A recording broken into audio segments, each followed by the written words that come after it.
ಹಲ್ಲು ನೋವು ಉಂಟಾದಾಗ ತುರ್ತು ಸಂದರ್ಭದಲ್ಲಿ ದಂತ ವೈದ್ಯರ ಬಳಿ ತಕ್ಷಣ ಹೋಗಲು ಸಾಧ್ಯವಾಗದಿದ್ದರೆ ಮನೆಯಲ್ಲಿಯೇ ಲಭ್ಯವಿರುವ ಕೆಲವು ಸುರಕ್ಷಿತ ಮತ್ತು ಪರಿಣಾಮಕಾರಿ ಮನೆಮದ್ದುಗಳು ಗಣನೀಯ ಪರಿಹಾರ ನೀಡಬಲ್ಲವು. ಇವುಗಳನ್ನ ಸರಿಯಾಗಿ ಬಳಸಿದ್ರೆ ನೋವು ಮತ್ತು ಊತ ಎರಡೂ ಗಣನೀಯವಾಗಿ ಕಡಿಮೆಯಾಗುತ್ತದೆ. ಉದಾಹರಣೆಗೆ ಲವಂಗ ಎಣ್ಣೆ. ಲವಂಗದಲ್ಲಿ ಇರುವ ಯುಜನಾಲ್ ಎಂಬ ಪದಾರ್ಥ ನೈಸರ್ಗಿಕ ನೋವು ನಿವಾರಕ ಹಾಗೂ ನಂಜು ನಿರೋಧಕ.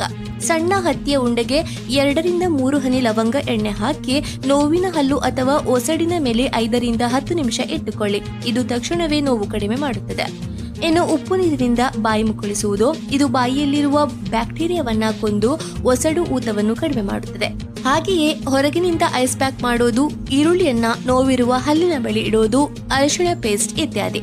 ಈ ಮನೆಮದ್ದುಗಳು ಕೇವಲ ತಾತ್ಕಾಲಿಕ ಪರಿಹಾರಕ್ಕೆ ಮಾತ್ರ.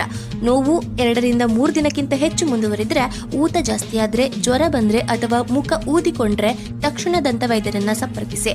ಸಮಯಕ್ಕೆ ಸರಿಯಾದ ಚಿಕಿತ್ಸೆ ಪಡೆಯದಿದ್ರೆ ಸೋಂಕು ಹರಡಿ ಗಂಭೀರ ಸಮಸ್ಯೆಗಳಾಗಬಹುದು.